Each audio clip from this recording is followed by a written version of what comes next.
ನಾನು ಒಂದು ಸ್ಥಳದ ಪರಿಶೀಲನೆಗೆ ಬಂದಿದ್ದೇನೆ.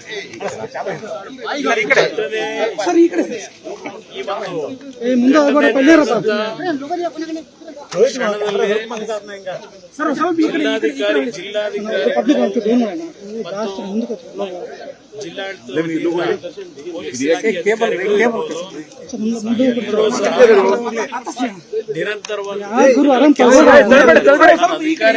ಅಧಿಕಾರಿಗಳ ಬಗ್ಗೆ ದೋಷ ಕೊಡ್ಲಿಕ್ಕಾಗಲ್ಲ.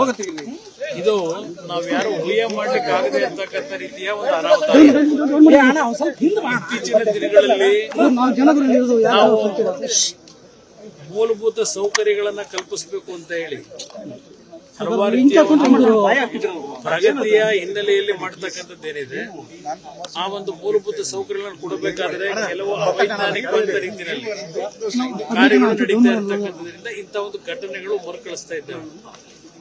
ನಾನು 2018 ಮುಖ್ಯಮಂತ್ರಿ ಇದ್ದಾಗ ಕೊಡಗು ಭಾಗದಲ್ಲೂ ಹಲವಾರು ರೀತಿಯ ಲ್ಯಾಂಡ್ ಸ್ಲೈಡ್ ಆಗಿ ಜೀವಹಾನಿ ಆದಂಥದ್ದು ಇವತ್ತು ನನ್ನ ನೆನಪಿನಲ್ಲಿ ಇದೆ. ನನಗೆ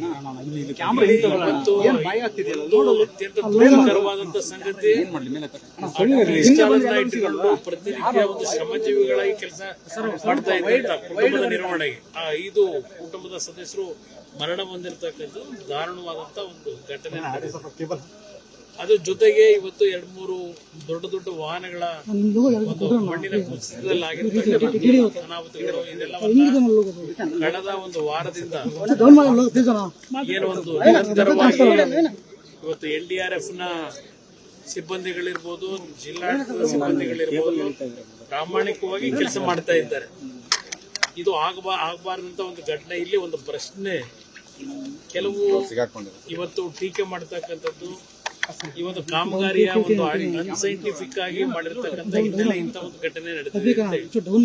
ಅದಕ್ಕೂ ಕೆಲವು ಸಮಸ್ಯೆಗಳು ಏನಿದೆ, ಈಗ ಅದರ ಬಗ್ಗೆ ನಾನು ಚರ್ಚೆ ಮಾಡ್ಲಿಕ್ಕೆ ಹೋಗೋದಿಲ್ಲ. ಅದು ಮುಂದಿನ ದಿನಗಳಲ್ಲಿ ಸರ್ಕಾರದವರು ಯಾವ ಸಚಿವರು ಇಲ್ಲಿ ಬಂದು ಭೇಟಿ ನೀಡ್ತಿಲ್ಲ, ಸಿಎಂ ಮುಖ್ಯಮಂತ್ರಿಗಳು ಕೂಡ ಬಂದಿಲ್ಲ, ಸಚಿವರು ಬಂದಿದ್ದಾರೆ. ಆ ವಿಷಯದಲ್ಲಿ ಚರ್ಚೆ ಮಾಡಕ್ ಹೋಗಲ್ಲ. ಈಗ ಏನೋ ಮುಖ್ಯಮಂತ್ರಿಗಳು ನಾಳೆ ಬರ್ತಾರೆ ಅಂತಕ್ಕಂಥದ್ದೇನೋ ಏನು ಹೇಳ್ತಾ ಇದ್ರಿ ಅಲ್ಲಿ, ನೀವು ಬರ್ತೀರಾ? ನಾನು ಅದ್ರ ಬಗ್ಗೆನೂ ಟೀಕೆ ಮಾಡಿ ನಮ್ಮ ಜವಾಬ್ದಾರಿ ಇದೆ. ನಾನು ಸರ್ಕಾರಕ್ಕೂ ಹೇಳೋದು, ಇವತ್ತು ರಾಜ್ಯದಲ್ಲಿ ಉತ್ತಮವಾದ ರೀತಿಯಲ್ಲಿ ನಾವು ನಿರೀಕ್ಷೆ ಮಾಡದೇ ಇರತಕ್ಕಂಥದಕ್ಕೂ ಹೆಚ್ಚಿನ ಮಳೆ ಆಗೋಗಿದೆ. ಜಲಾಶಯಗಳು ತುಂಬಿ ಸರ್ಕಾರಕ್ಕೂ ಎಲ್ಲ ಒಂದ್ ಕಡೆ ಈಗ ಅವ್ರಿಗೂ ಅನುಕೂಲಗಳಾಗಿದೆ. ಸರ್ಕಾರ ಇವತ್ತು ನಗಪಾಟ್ಲಿಗೀಡಾಗ್ತಕ್ಕಂಥ ಒಂದು ಸನ್ನಿವೇಶಗಳನ್ನು ತಪ್ಪಿಸ್ಕೊಂಡಿದ್ದಾರೆ. ಆದರೆ ಈ ಒಂದು ಮಳೆಯ ಒಂದು ದೊಡ್ಡ ಮಟ್ಟದ ಏನೋ ಒಂದು ಹಿನ್ನೆಲೆ, ಇವತ್ತು ರಾಜ್ಯದ ಹಲವಾರು ಪ್ರದೇಶಗಳಲ್ಲಿ ಮನೆಗಳ ಕುಸಿತ ಆಗಿದೆ, ದನಕರುಗಳ ಸಾವಿದೆ, ಜೀವಹಾನಿಯಾಗಿದೆ. ಅದಷ್ಟೇ ಅಲ್ಲ, ಸರ್ಕಾರದ ರಸ್ತೆಗಳು, ವಿದ್ಯುತ್ ಶಕ್ತಿ ಇಲಾಖೆಯಲ್ಲಿ ಇರ್ತಕ್ಕಂಥ ಹಲವಾರು ರೀತಿಯ ಒಂದು ಅನಾಹುತಗಳಾಗಿರ್ತಕ್ಕಂಥದ್ದು ಇದೆಲ್ಲ ನಾವು ಕಾಣ್ತಾ ಇದ್ದೇವೆ. ಇಲ್ಲಿ ನನ್ನ ಪ್ರಶ್ನೆ, ರೈತರು ಬೆಳೆದಂತ ಬೆಳೆಗೂ ದೊಡ್ಡ ಮಟ್ಟದಲ್ಲಿ ಅನಾಹುತಗಳಾಗಿದೆ. ಇವತ್ತು ತೋಟಗಾರಿಕೆ ಬೆಳೆ ಇರಬಹುದು, ಇವತ್ತು ಹಲವಾರು ರೀತಿಯಲ್ಲಿ ಕೃಷಿಯ ಒಂದು ಸಂಬಂಧದಲ್ಲೂ ಬದುಕ್ತಕ್ಕಂಥ ಜನರ ಬದುಕಿನ ಮೇಲೂ ಪೆಟ್ಟು ಬಿದ್ದಿದೆ. ಇವತ್ತು ಸರ್ಕಾರ ತಕ್ಷಣ ಕ್ರಮ ತೆಗೆದುಕೋಬೇಕು ಈ ವಿಷಯಗಳಲ್ಲಿ. ಇವತ್ತು ಕೊಡಗು ಭಾಗ ಇರಬಹುದು, ಚಿಕ್ಕಮಗಳೂರು ಭಾಗ ಇರಬಹುದು, ಹಾಸನ ಜಿಲ್ಲೆ ಇರಬಹುದು, ದಕ್ಷಿಣ ಕನ್ನಡದಲ್ಲಿ ಮಂಗಳೂರಿನಲ್ಲೂ ಸಹ ಇವತ್ತು ಹಲವಾರು ಮನೆಗಳಿಗೆ ನೀರು ನುಗ್ಗಿ ಮನೆಯಲ್ಲಿ ಇರ್ಲಿಕ್ಕೆ ಆಗದೆ ಇರತಕ್ಕಂಥ ಪರಿಸ್ಥಿತಿಗಳಿದೆ ಅಂತಕ್ಕಂಥದ್ದು ಸಹ ನೀವು ವರದಿ ನೀಡ್ತಾ ಇದ್ದೀರಿ. ಮಾಧ್ಯಮಗಳಲ್ಲಿ ಬರ್ತಾ ಇರತಕ್ಕಂಥ ವರದಿಗಳ ಆಧಾರದ ಮೇಲಾದರೂ ಯಾರು ಬರೀ ವಿಡಿಯೋ ಕಾನ್ಫರೆನ್ಸ್ ಮಾಡಿದ್ರೆ ಆಗಲ್ಲ. ನಾನು ಸರ್ಕಾರಕ್ಕೆ ಹೇಳ್ತಕ್ಕಂಥ ಸ್ಥಳ ಪರಿಶೀಲನೆ ಖುದ್ದು ಗ್ರೌಂಡ್ ರಿಯಾಲಿಟಿನ ಅರಿಬೇಕಾಗುತ್ತೆ. ಅಲ್ಲಿ ಏನು ಸಮಸ್ಯೆಗಳಿರ್ತದೆ, ಆ ಸಮಸ್ಯೆ ಪರಿಹಾರಗಳನ್ನು ಯಾವ ರೀತಿ ಕೊಡಬೇಕು ಅಂತಕ್ಕಂಥ ಸಲಹೆಗಳನ್ನು ಜಿಲ್ಲಾಡಳಿತಕ್ಕೆ ನೀಡಬೇಕಾಗ್ತದೆ. ವಿಡಿಯೋ ಕಾನ್ಫರೆನ್ಸ್ ಹೇಳಿದ ತಕ್ಷಣ PD ಅಕೌಂಟ್ ದುಡ್ಡು ಬಿಟ್ಟಿದ್ದೀನಿ ಅಂದ ತಕ್ಷಣ ಇವತ್ತು ಜನರಿಗೆ ಒಂದು ಆತ್ಮಸ್ಥೈರ್ಯ ತುಂಬಲಿಕ್ಕೆ ಆಗಲ್ಲ. ಇವತ್ತು ನಾವು ಭೇಟಿ ಕೊಟ್ಟ ತಕ್ಷಣ ನಾವೆಲ್ಲ ಕೆಲಸ ನಮ್ಮಿಂದಲೇ ಆಗುತ್ತೆ ಅಂತ ಹೇಳಕ್ಕಾಗಲ್ಲ. ನಾವು ನಮ್ಮ ಒಂದು ಜವಾಬ್ದಾರಿ, ಜನರಿಗೆ ನಾವು ಒಂದು ಆತ್ಮಸ್ಥೈರ್ಯ ತುಂಬಬೇಕು. ಇಲ್ಲಪ್ಪ, ಸರ್ಕಾರದ ಜನಪ್ರತಿನಿಧಿಗಳು ಬಂದರು, ನಮ್ಮ ಕಷ್ಟವನ್ನು ಕೇಳಿದ್ದಾರೆ, ಏನೋ ಒಂದು ಪರಿಹಾರ ದೊರಕುತ್ತೆ ಅಂತಕ್ಕಂಥ ಒಂದು ಅವರಿಗೆ ಇಂಥ ಒಂದು ಆತಂಕದ ಸಂದರ್ಭದಲ್ಲಿ ಪುಡಿಗಾಸ್ ಪರಿಹಾರ ಘೋಷಣೆ ಮಾಡಿದ್ರೆ ಪುಡಿಗಾಸ್ ಕೊಡ್ಲಿಕ್ಕೆ ಆಗೋದಿಲ್ಲ. ನಾನು ಹೇಳ್ತಾ ಇದ್ದೀನಲ್ಲ, ನಾನು ಕೊಡಗಲ್ಲೇ 2018 ಮುಖ್ಯಮಂತ್ರಿ ಇದ್ದಾಗ ಮನೆ ಕಳ್ಕೊಂಡಂತವರಿಗೆ 10 ಲಕ್ಷ ರೂಪಾಯಿಗಳ ವೆಚ್ಚದ ಮನೆ ಕಟ್ಟಿದ್ದೇವೆ. 1,000 ಕುಟುಂಬಗಳು ಮನೆ ಕಟ್ಕೊಂಡಿದ್ದೇವೆ.